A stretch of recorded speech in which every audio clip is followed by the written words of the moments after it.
Good morning, everybody. Welcome to Brookings. I'm Martin Indyk, the Director of the Foreign Policy Program at Brookings, and we're very glad to have you here today to discuss an issue of great and growing importance, the Arctic. It is, of course, a cool place, but it's warming, as we all know. And its warming is going to have profound consequences for all of us, but in particular for the people of the Arctic region and for the countries that share responsibility for that region.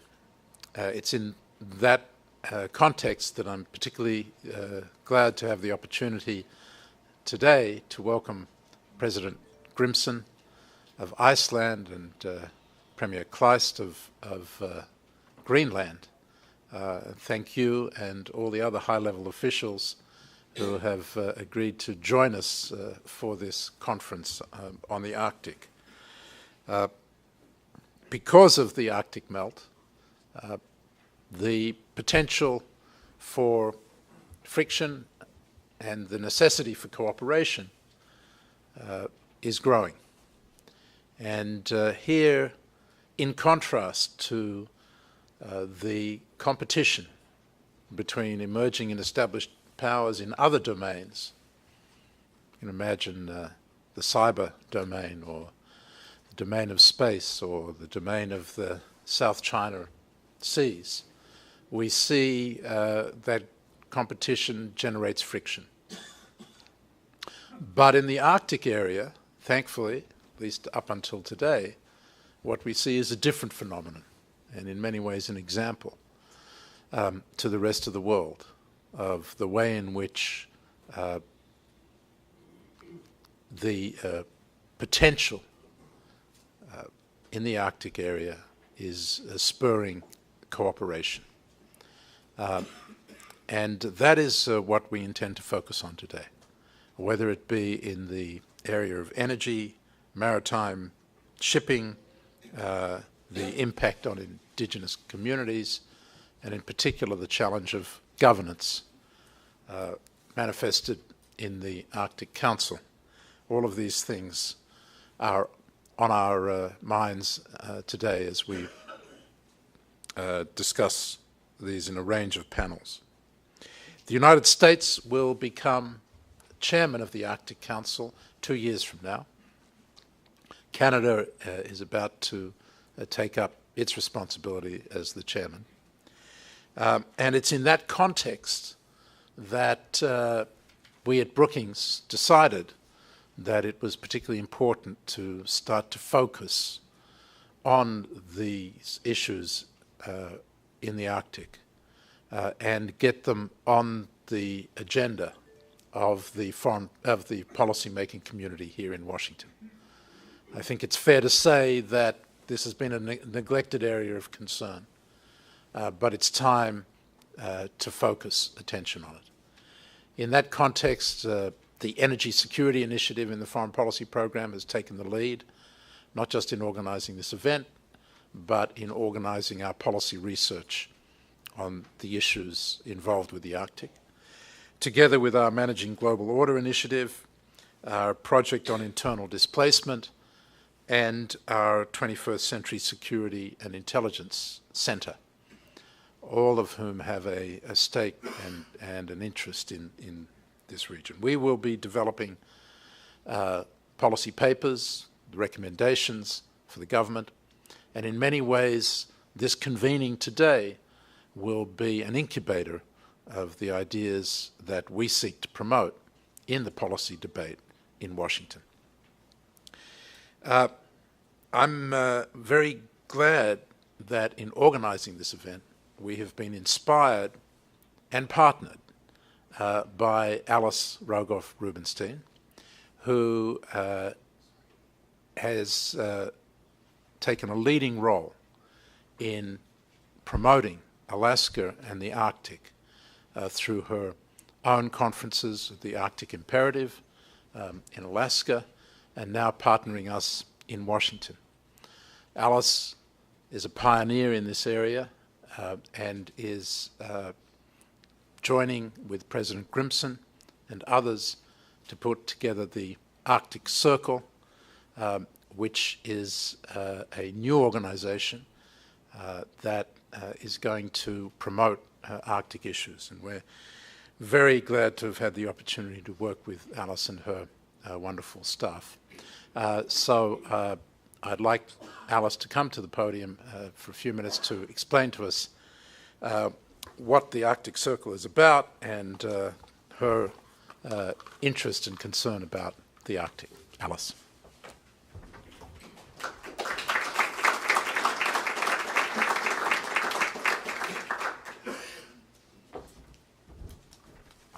Thank you, Martin. You're very generous in your words. Not knowing each of you in the audience, I wasn't quite sure how familiar you were with this map of the world, so I thought I'd put it up just for background. This is, of course, the North Pole in the center, and the world looks quite different than it does on the standard Mercator map that we all grew up with in elementary school. And I apologize in advance for the fact that only Dutch Harbor and Iceland are the words there. This is a slide I used in a talk in Alaska last week. The point of those two is that there is now an increasing consensus, as you'll be hearing from President Grimson, that the shipping route that will become the dominant shipping route in as little as another 10 to 20 years is what's now being called the center route, which is, not surprisingly, the one that goes right straight over the North Pole. And Dutch Harbor is today the only deepwater port in Alaska, and that is at the southern edge of the Bering Sea. And the straightest line from Dutch Harbor to another port on the European side of the pole would be to the northern coast of Iceland, and that's why that's there as a hypothetical. Now, one could, of course, argue that the very large white landmass next to Iceland, Greenland, as Minister Kleist will be telling you, is another enormously logical place for there to be, if not one, then several ports. So with apologies to all whose thoughts are not shown reflected on that map, at least it gives you a sense of the distance and the relative Arctic shorelines of the nations in question. Coming back to Dutch Harbor for a second, the reason the Alaska community is particularly engaged at this moment in helping to advocate for the development of ports is that other than Dutch Harbor, there is no Arctic port, not in Alaska and therefore not in the United States. And if you see where the coastline of Russia juts out closest to the coastline of Alaska, that is the Bering Strait. The Coast Guard among themselves refers to it as the Bering Gate. It's a 50-mile wide, terrifically ferocious piece of water with ungodly ocean currents and weather systems that make themselves because it's such a force for nature. And the two Diomede Islands sit smack dab in the middle of the 50-mile strait. Little Diomede is American, Big Diomede is Russian. The Russians have plenty of people and patrols and all kinds of military and commercial activity going on all along the Russian shoreline.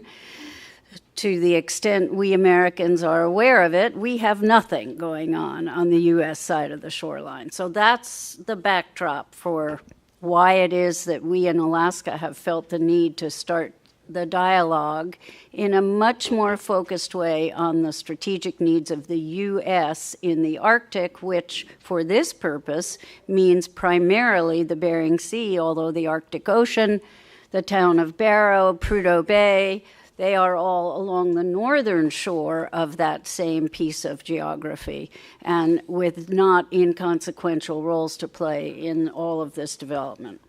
So I won't bore you with any more geography lessons, but I will say this. We are delighted that Martin and others have chosen to have this conference here today, be it energy security or Arctic shipping. There are so many things that one could talk about. We could have been here all week and put you all to sleep several times over. But this is the most untalked about subject of the greatest strategic importance to the United States in the world that I am aware of today. It is not a hot spot. It is not North Korea. It is not even the Boston Marathon. But if we lift our heads up for even a short-term view of the long-term future, it is one glaringly big, complicated topic, and we are just delighted that all of you are willing to give us the better part of two-thirds of a day to hear about it.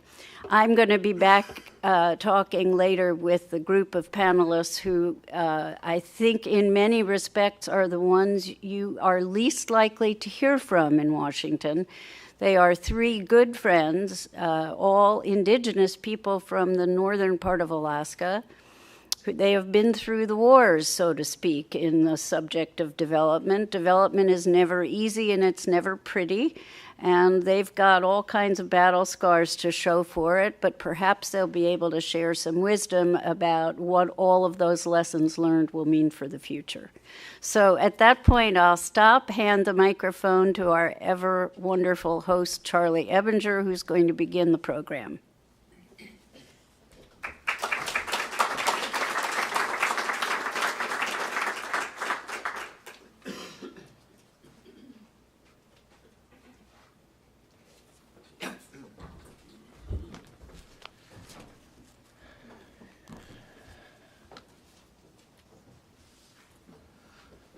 Thank you very much, Alice, for very kind words and setting the stage for us.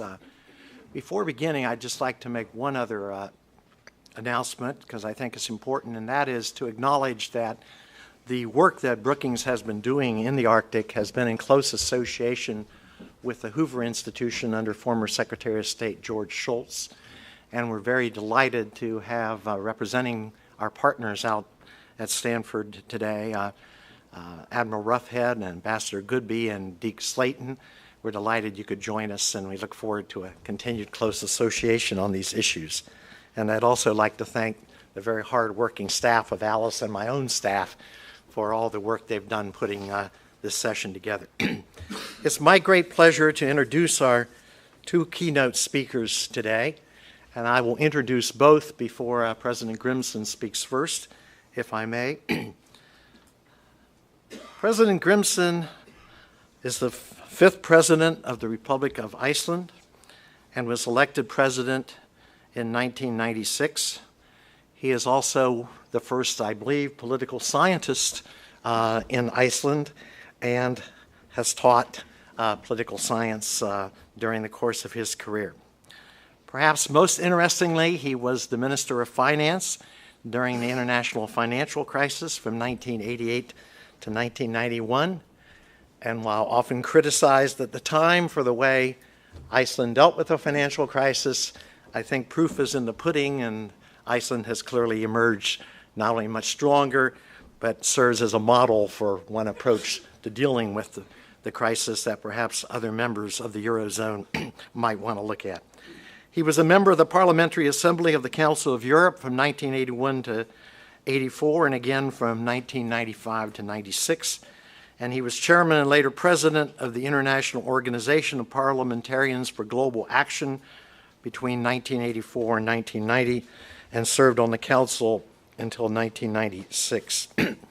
In recent years, President Grimson, I think it's fair to say, has become the leading voice on international dialogues, not only in the promotion of renewable energy, seeing the complete change of Iceland from an overwhelmingly coal and fossil fuel dependent economy to one that today runs overwhelmingly on geothermal power.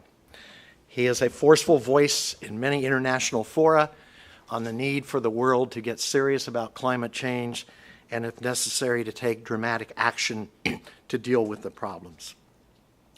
He has actively participated in the Clinton Global Initiative and has helped to further clean and to help develop further clean energy projects in most of the continents of the world.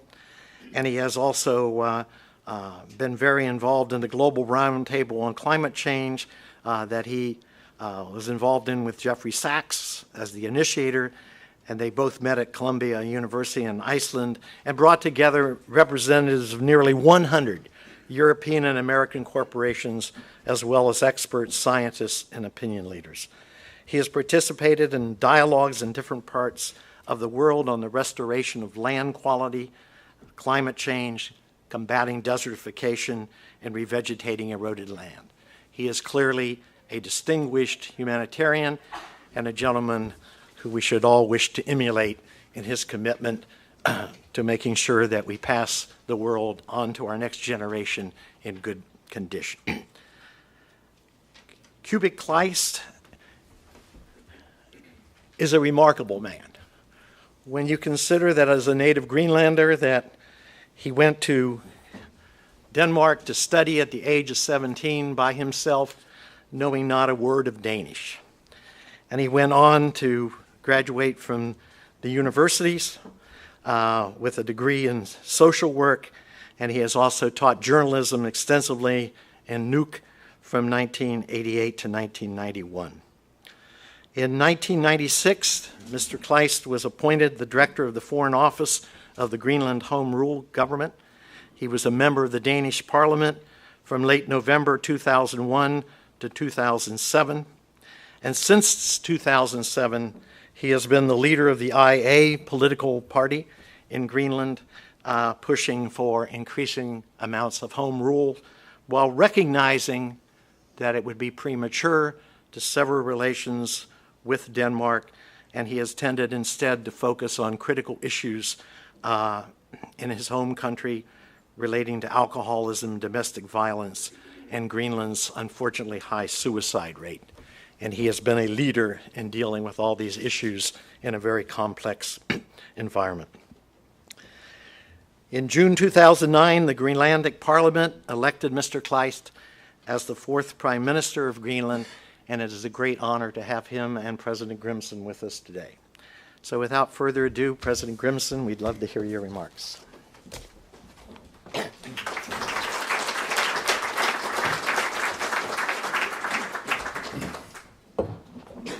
Thank you very much, ladies and gentlemen. Let me begin by thanking Brookings and all those who have come together to create this forum on Arctic dialogue in this important town, helping us to start the preparation for the United States to shoulder the presidency of the Arctic Council in 2 years' time in a successful way.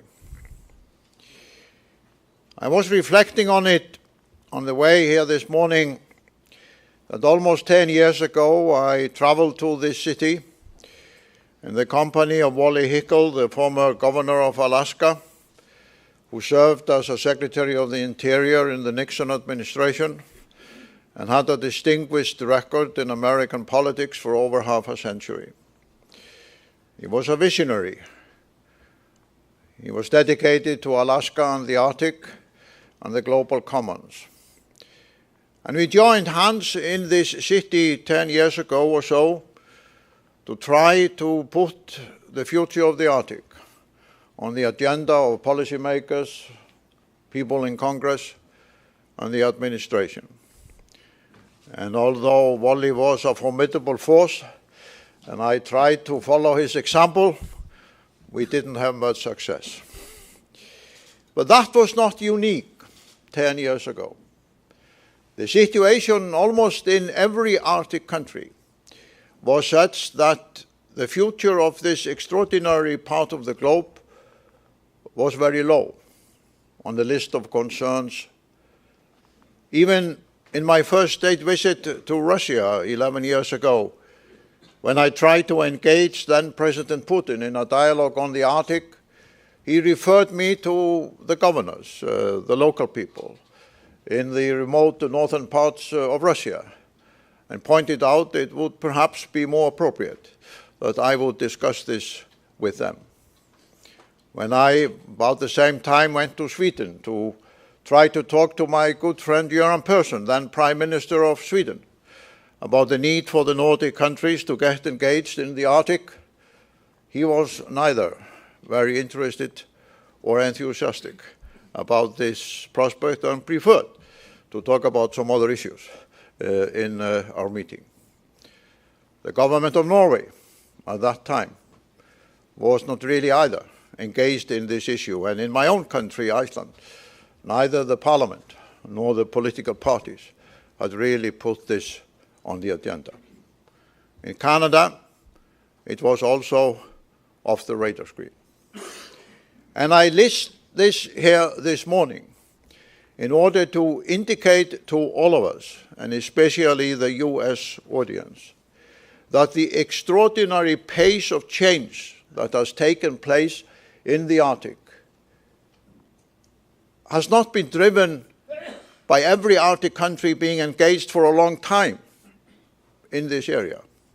It is, for all of us, a new situation, a new journey, which doesn't really have any political roadmap or any guidelines or accepted philosophies or visions.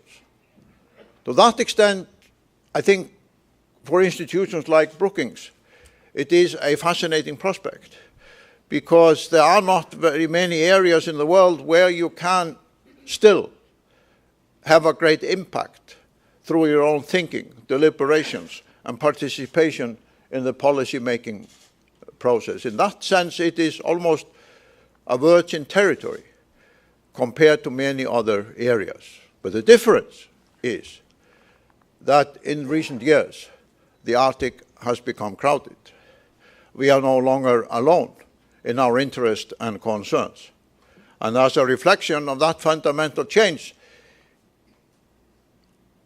I will tell you that in every meeting I have in the last 18 months had with the leaders of India, China, South Korea, Singapore, the first item they brought to the agenda was the Arctic. I was a few weeks ago in India for a meeting both with the Prime Minister, the Foreign Ministers, and others. I have been to India for over 30 years, talked about many things, but it's the first time that they bring the Arctic to the table. And as I pointed out to them, it's kind of paradoxical in terms of global politics, and especially the Himalayan region, that whereas China and India cannot get together and sit at the same table to talk about cooperation with regard to the Himalayan glaciers, they both now want to sit at the Arctic table and have a lot of arguments for their justification. So I thought this morning I will try to take you very briefly to the field of action that is now in play in the Arctic. The vibrant activity and interest and politics and economic transformation that the United States will have to deal with in its presidency. We are, however, fortunate when we come to this playing field that it has taken on an enormous positive transformation. This area, which Alice put there up on the screen, was for over half a century, as we all remember, the most militarized region in the world, with military bases, installations, submarines, aircraft, almost every existing military technology being employed and placed in the Arctic region. But with the end of the Cold War, we were able, within a few years, to transform this confrontation into what I consider the most successful example of positive international cooperation in the 21st century. Because the Arctic Council has brought Russia, the United States and Canada, and the Nordic countries together into a constructive engagement and a new treaty-making organization. With the search and rescue agreement being signed in Nuuk 2 years ago, and Hillary Clinton becoming the first Secretary of State of this country to attend a meeting of the Arctic Council.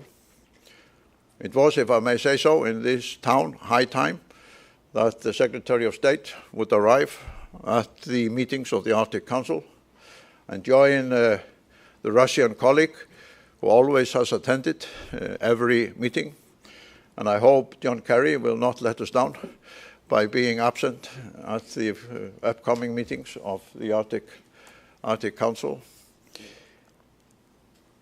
And with the Law of the Sea, which although the United States has not signed it, has served as an additional legal framework for positive rulemaking and dispute settling within the Arctic. So when we analyze the field of action which now exists in the Arctic, it is encouraging to acknowledge that we already have a successful institutional framework where the Arctic Council has proved through its track record that it is a useful instrument. It has developed a very interesting culture of decision-making, partly due to the fact that there are only 8 countries at the table, but also being more democratic than any other formal intergovernmental organization by allowing the indigenous organizations and the people in the Arctic who've lived there for over thousands of years to have their own representation in this dialogue. But although we have this positive framework, it is important to recognize that in every Arctic country and the leading economic players on the European continent and in Asia, there is now a complete transformation, especially due to the fact that this new ocean is opening up. For the first time in human history, we will witness the creation of a new ocean, with the melting of the Arctic sea ice and the implication for fisheries, weather patterns, the climate, and ocean shipping.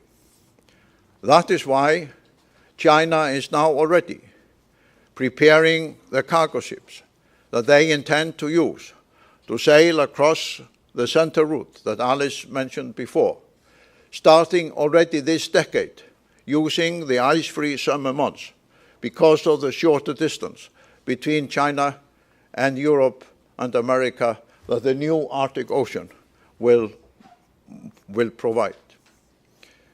Last summer, the research vessel Snowdragon, the icebreaker owned by the Chinese Polar Institute, sailed from Shanghai to Iceland. The first time in history a Chinese vessel goes across the northern route to an Arctic country.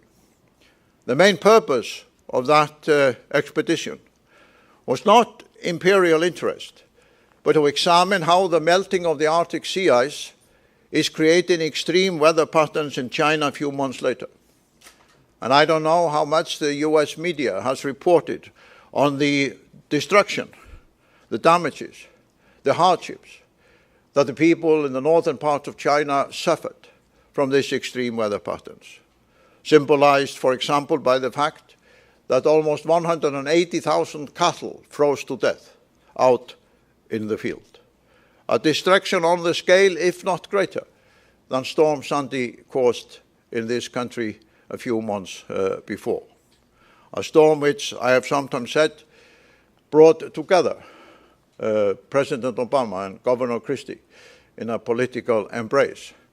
But it is worth noting that it took the melting of the Arctic sea ice to bring together that political partnership in this great country. Russia, President Putin, who told me 10 years ago that I should only talk with the governors if I wanted to discuss Arctic issues and regional people, especially the indigenous people, has now taken center seat on the Arctic issues, calling in Russia in the last 3 years 2 Arctic conferences, first in Moscow, then in Arkhangelsk.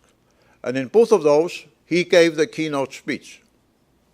Quite remarkable indication of the transformation of the political priorities that Russia now gives to this issue. And in order to understand it, you should put Obama into this equation. If in the last 3 years, the President of the United States had twice given the keynote speech at an Arctic conference, we all know that has not happened. And Sweden, Finland, Norway, and my own country, Iceland, all the Nordic countries have now made it a key pillar of their foreign policy to engage in the Arctic development. Even the government of Norway, having supported the new secretariat of the Arctic Council up in Tromsø in order to make Norway the administrative center of the new Arctic Council cooperation, choosing, fortunately, a distinguished Icelandic civil servant to head up that new secretariat on Arctic issues.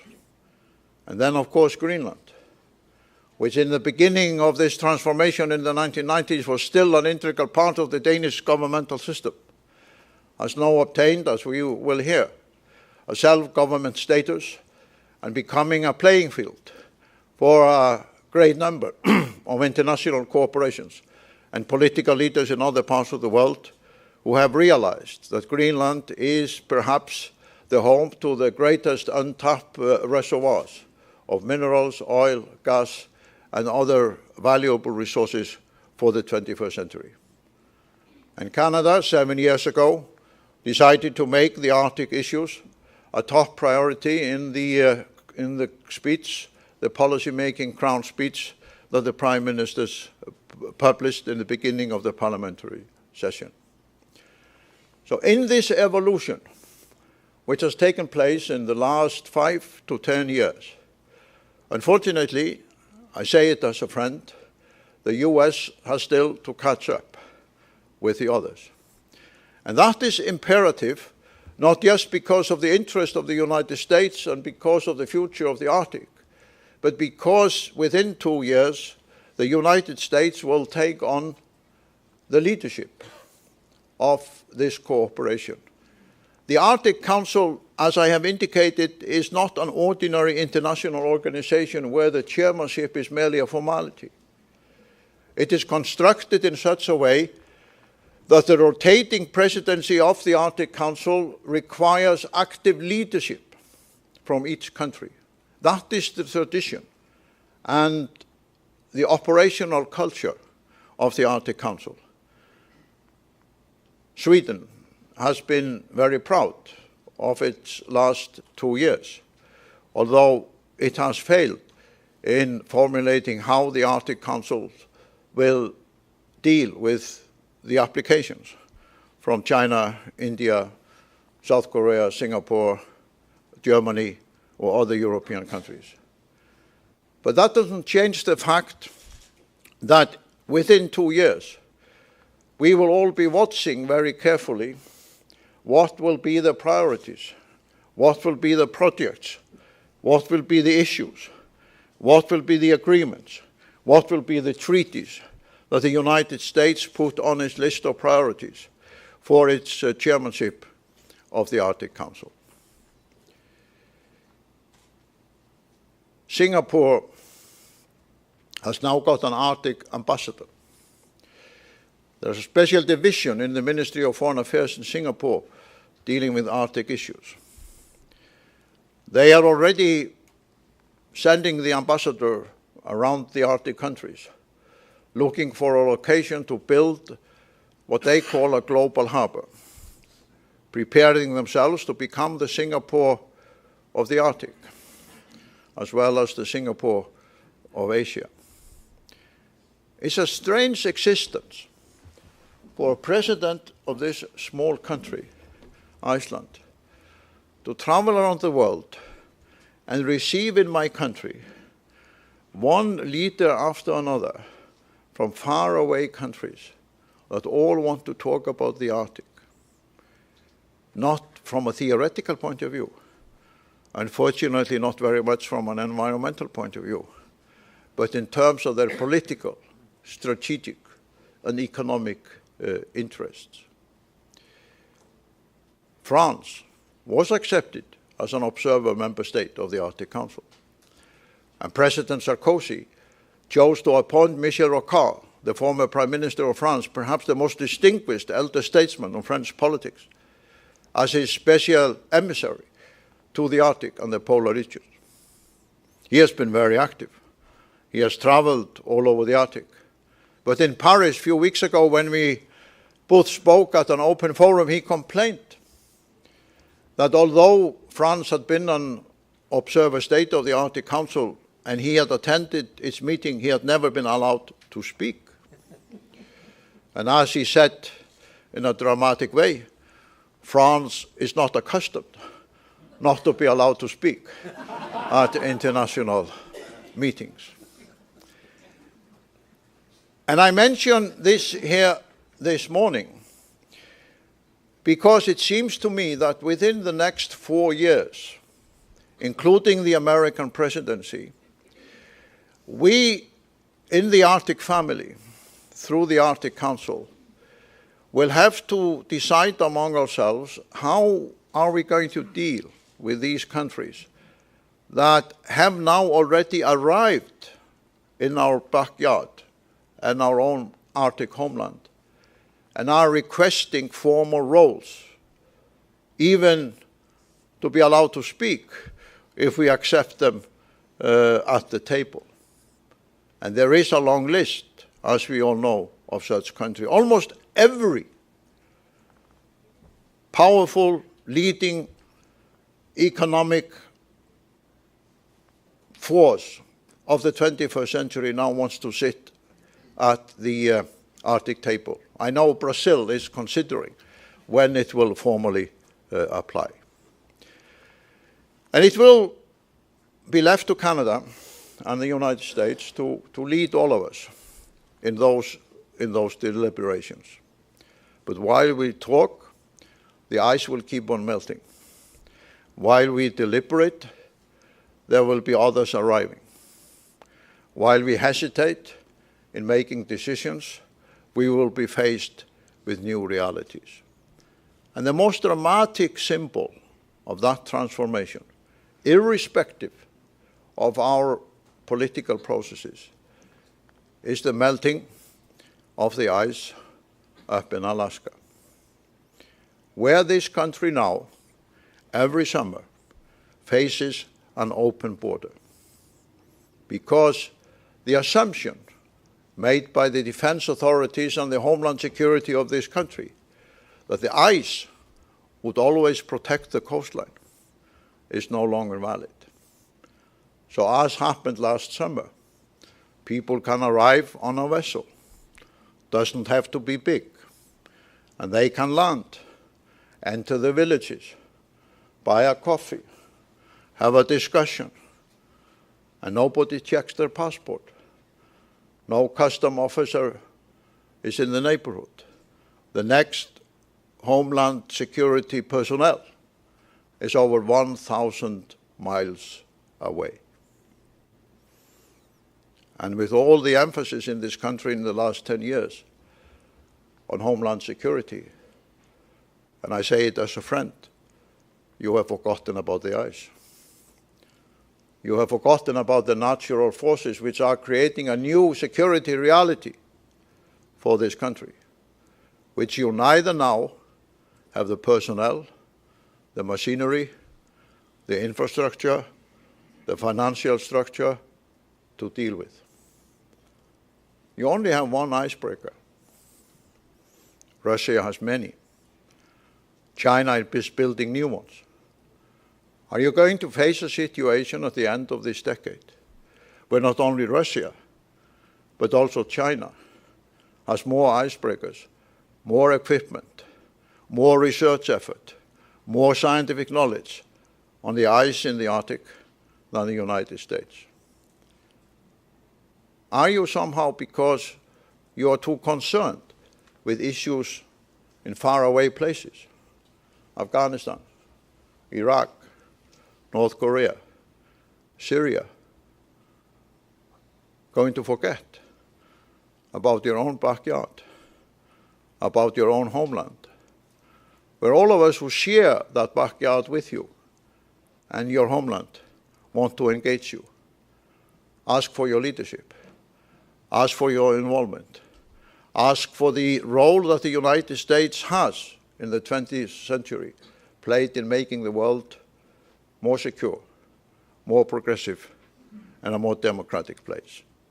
That is the task that faces all of us, and that is why this conference here this morning is hopefully a beginning of a constructive engagement by this great country in this important area. Thank you very much.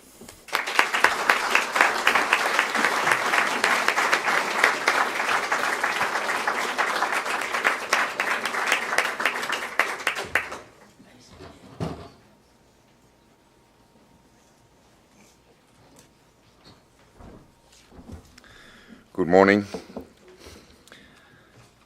It's always hard to take the podium after my friend President Grimson, who's such a elegant and enthusiastic speaker. Nonetheless, I want to start out with thanking the organizers, the Broking Institution, President Grimson, Alice Rokoff, and all others who's been helpful in bringing us to Washington today. And thank you for this opportunity to address this very prominent audience. I think it's very timely due to the fact that the Arctic has become the center of the world, as this map shows. We used to be the last frontier. Now it seems like we are the center of the world.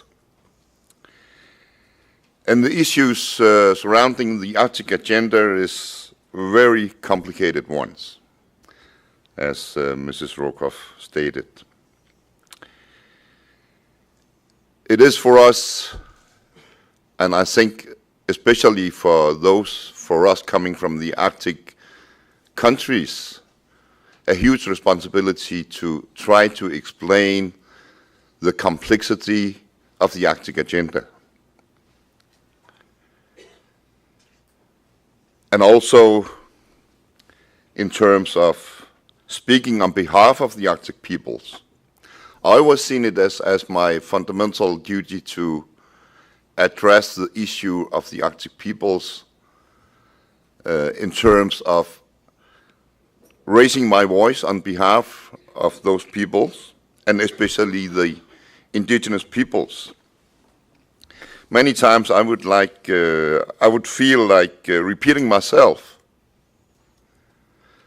but every time I feel like I had to really go through the basics in forums like this, because it is very complex. For the last 10 or 15 years, the interest for the Arctic area has been rapidly growing. And usually we would say the interest was initiated by first the climate change, or maybe the interest for the animals, the protection of the animals, and then came the chase for the minerals and gas and oil. And we had to raise our voices and tell, actually we have people living in this area. And actually the Arctic area is regulated. We do have our own parliaments. We do have our own governments. We do deal with international agreements. And also I want to stress that the cooperation within the Arctic Council are conducted in a very civilized manner. I do fully agree with President Grimson that the cooperation within the Arctic Council is an example of international cooperation when it's a success. Not only that we work according to international rules and international agreements, but also in the sense that the Arctic Council is really trying to include the indigenous peoples of the Arctic.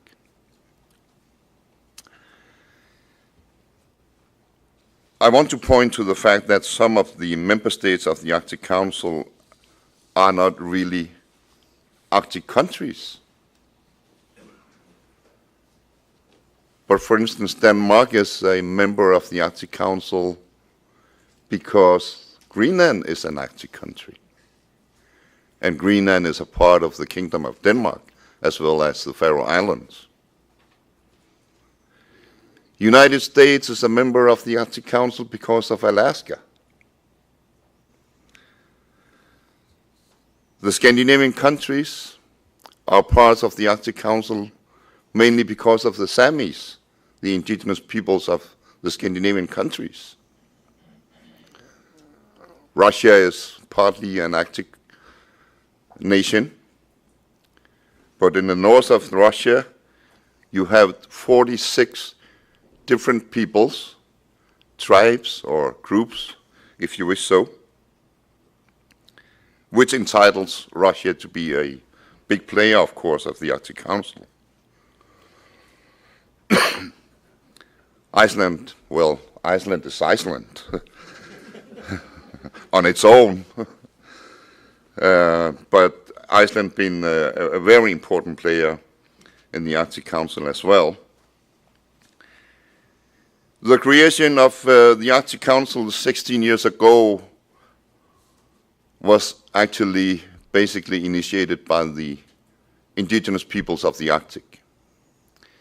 We did see a very urgent need for the states of the Arctic to engage in international cooperation in order to raise the levels of the livelihoods of the Arctic peoples, to secure that the Arctic states engage in cooperations to protect the Arctic environment and to protect the peoples of the Arctic.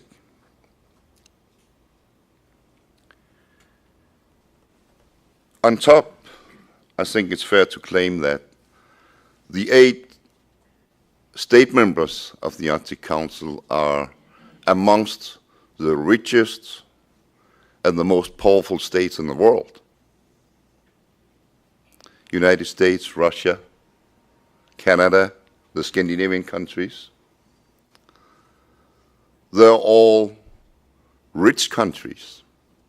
They're all politically powerful countries, powerful governments,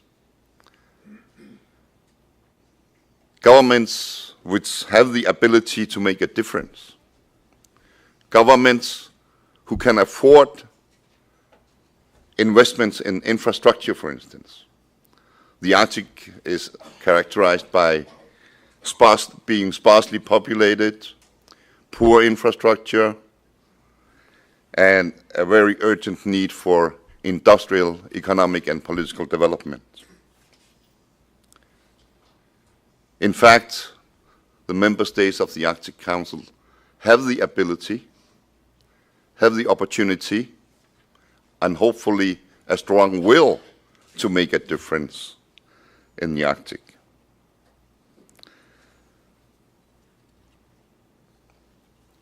We are approximately 4 million inhabitants of the Arctic countries, or the Arctic area, to be more precise. If you define the Arctic area as being above 66 degrees, out of those 4 million inhabitants, 350,000 are indigenous peoples, in terms of people who lived there even before the states were formed, even before the borders were drawn on the map. And what I'm trying to do is to raise the voice of those peoples. We do have aspirations, of course. We do have aspirations like all other peoples of this globe. We want to raise our livelihood. We want to have jobs. We need education. We want to protect the environment. We want to develop our industries, and we want to develop our opportunities. That said, I think it's fair to say that we want development, but not at any cost. Of course, the mineral resources, the gas and oil deposits, as it's been referred to, are seen as the last biggest reservoirs of the globe. But at the same time, there is a lot of worries when extraction or exploration is going on in the Arctic area. First of all, of course, the protection of the environment, which is the core issue, not only for the governments, but also for the international NGOs as Greenpeace, the World Wildlife Fund, and others. Another worry is that the Arctic nations will be taken over by the Chinese, the Koreans, the Far East regimes, when the Western Hemisphere is not paying attention. And that's also one of the core issues that we are discussing. How come that when everybody wants to be a part of the Arctic agenda, that the Western Hemisphere governments does not pay the necessary attention to the Arctic?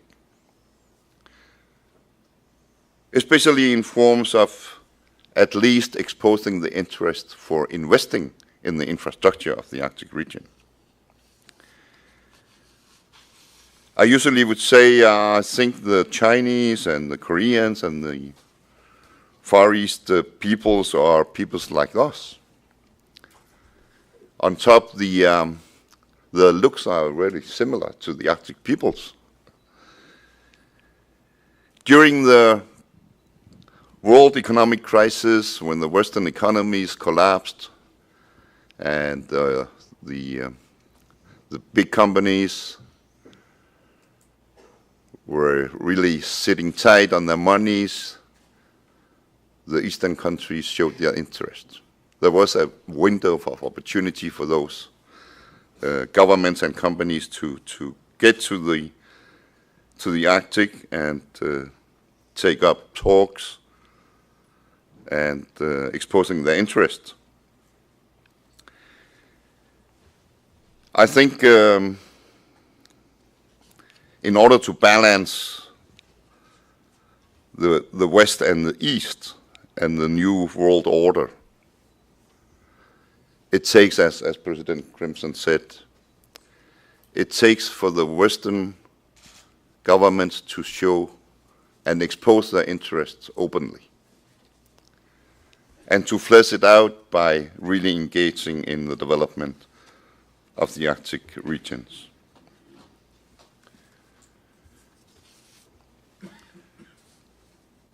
In closing, I would claim that still I believe that the Arctic Council is the right international forum to deal with Arctic issues. The Arctic Council have been formed to embrace issues relevant to the governments and the peoples of the Arctic. But the Arctic Council is also limited in its mandate. There is a lot of issues, I would not say which are taboos with the Arctic Council, but close to taboos. And that's why I think that the creation of the Arctic Circle is highly relevant. The Arctic Circle will be able to embrace not only aspiring countries, organizations, companies, peoples, and standpoints which cannot be embraced today by the Arctic Council. Also, on top of that, I need to say this. With the Arctic Council, we have an issue constantly popping up.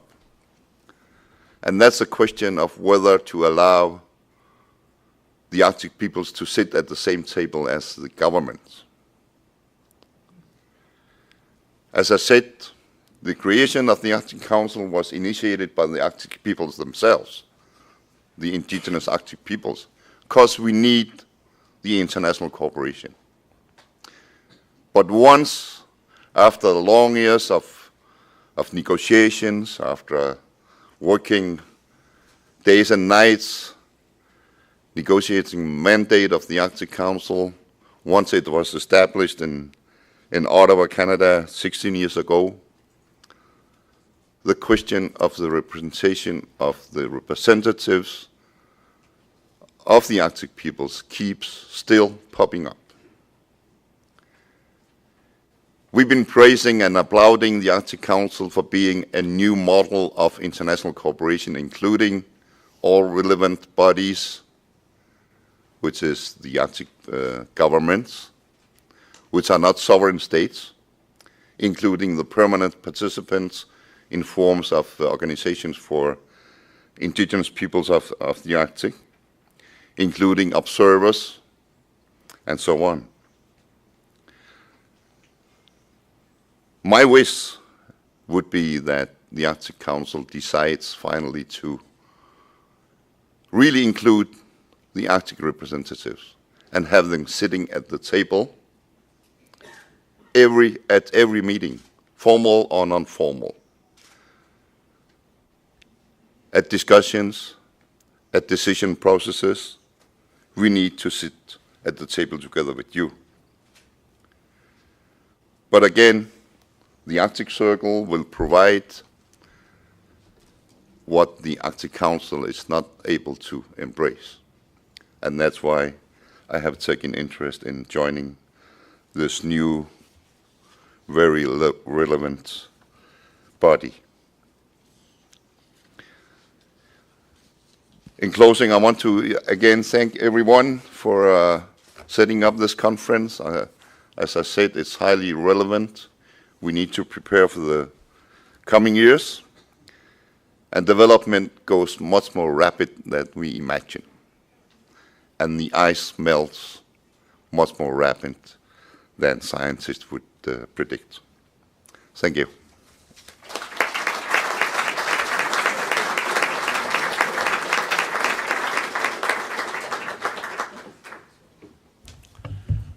Our format will be that President Grimson and Prime Minister Kleist will take questions from the floor. We ask two things. That first, when you ask a question, that you identify yourself and your institution, and secondly, that you ask a question. So the floor is open, and we'll take as many as time allows. Yes, sir. Thank you. Admiral John White, the Navy's head of Task Force on Arctic and Climate Change. Thank you, Mr. President. We do have, I'm sorry, we'll have mics Okay. going around the room. I don't have to yell and scream like I'm known to do sometimes. I'm John White, the head of the Navy's Task Force on Arctic and Climate Change. Thank you, Mr. President and Mr. Kleist, for your remarks. The Navy and the Department of Defense in the United States has gone on record as supporting the ratification and accession to the United Nations Convention on Law of the Sea, UNCLOS. Unfortunately, it's likely that we will not ratify UNCLOS before we take chairmanship of the Arctic Council in a couple of years, or even maybe before we have ice-free conditions in the summer of the Arctic. My question is, do you believe if we do not ratify UNCLOS in the United States, the only Arctic nation to do so, will that impede our ability in our role as chairmanship in a couple of years? Each one of you would comment on that. Thank you. All the 7 countries within the Arctic Council have in practice realized the political difficulties in this country with respect to the law of the sea. So it's difficult to say that it would be destructive for the United States during its chairmanship not to have signed the law of the sea, but it would be a strange situation for the U.S. own interest. So my view on this is that in order to make the most of the chairmanship in the interest of the United States, internationally, politically, and also strategically, it is politically wise to try to ratify the law of the sea before the U.S. takes on the chairmanship. I shared a discussion with John Kerry, then Senator, almost a year ago in Boston on this issue. He then promised me in a question and answer session that once Lucas' primary was over, they would bring the law of the sea to the floor of the Senate. We all know what happened to Lucas' primary. But I don't think the fate of the law of the sea with respect to the United States should be decided in primaries in one state of the U.S. So next time I see Secretary Kerry, I will remind him of this promise. And I think we all should, because it is definitely in the interest of the United States to do so. And at the conference that Alice organized up in Alaska last year, Tim Baker acknowledged that while he was part of the Reagan administration's decision not to sign it, the treaty had then been amended since then. So now he was urging the Republicans and the Democrats, in the light of his experience and responsibility in foreign affairs, and he's probably the most distinguished elder statesman of the Republican Party in that area, to actually ratify the law of the sea. Yes, sir. Good morning. My name is Yannick Salangita. I'm an intern at the Embassy of Liechtenstein and a senior at Howard University. And my question is for Mr. Kleist. What role, if any, has Greenland as a Arctic nation played in your country's decision to increasingly demand self-rule from the Kingdom of Denmark?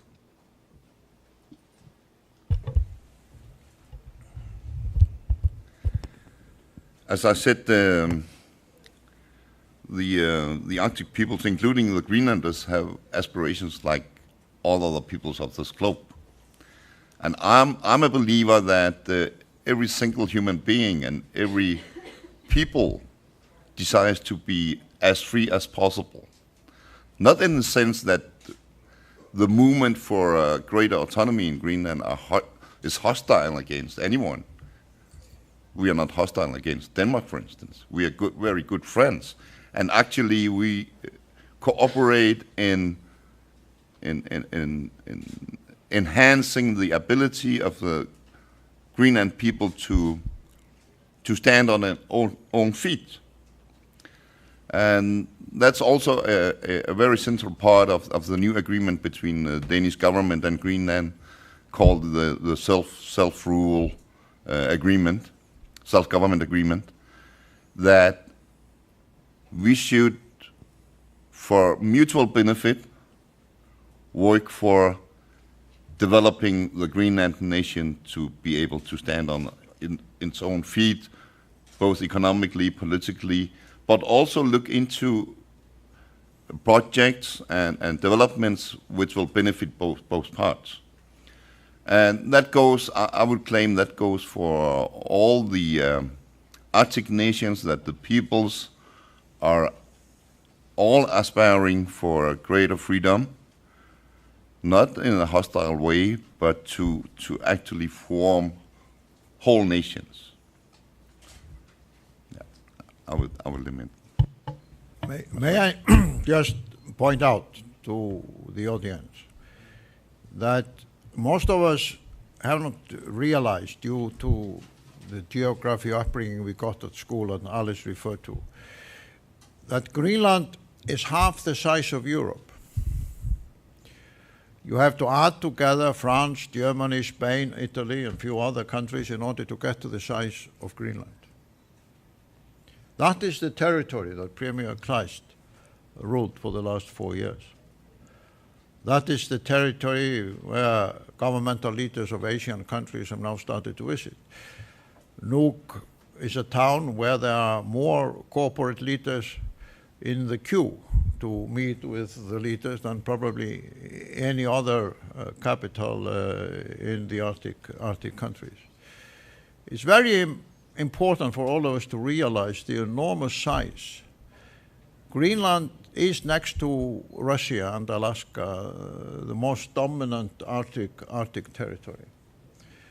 And the process of political self-determination, which has taken place there in the last 30 or 40 years, is, I believe, one of the most interesting political transformations that have taken place within the Arctic. So even if it was just for the size of Greenland on its own, it's important for the United States, if you look at this map, to see the important part it plays in the North American backyard.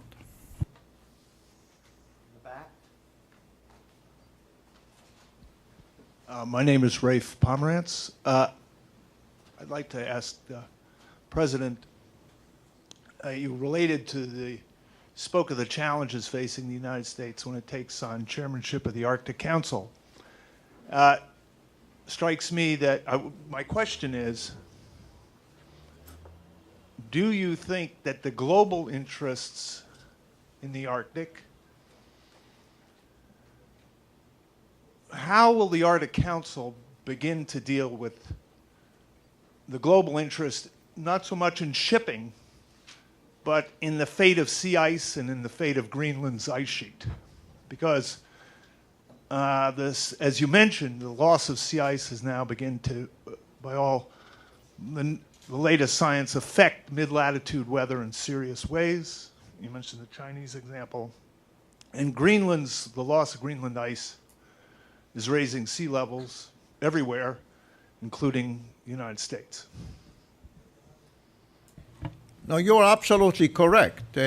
When I get questions which refer to China's imperial interest in the Arctic and the threat of China and all that alarming rhetoric that some people use in this discussion, I usually point out that China has a legitimate interest in studying the Arctic sea ice and the melting of the Greenland glaciers, because perhaps no single transformation will have as much impact on China in the coming decades.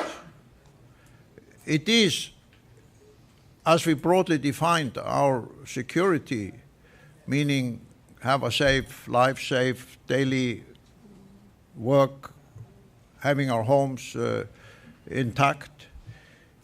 China is experiencing, in a dramatic way, that what's happening in Kubix and my neighborhood has more effect on China than what happens in the United States now.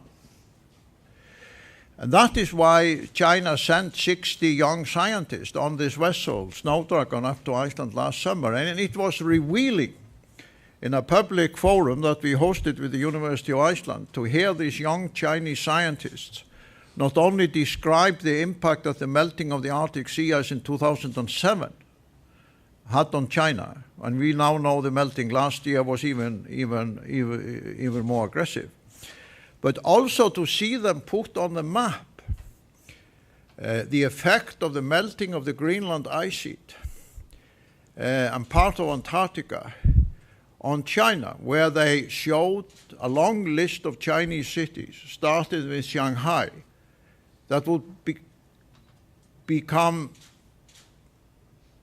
entities at the bottom of the ocean. And Beijing would become a coastal city. I mean, in this international debate on climate change, I think none of us from Europe or the Western world would expect that kind of message from China. And to me, it was almost historic in front of ambassadors from European and Western countries. These Chinese scientists who had traveled across the northern route came with this message that the melting of the ice in my neighborhood in Greenland, in the Arctic, was potentially having this impact on China. So if only for this reason alone, we have to realize that the melting of the ice is not just causing problems for Homeland Security in the United States up in Alaska. It has an impact on Bangladesh, on China, on India, and on Singapore, definitely. So for that reason alone, it's very difficult for us to argue that they should not be a part of the dialogue.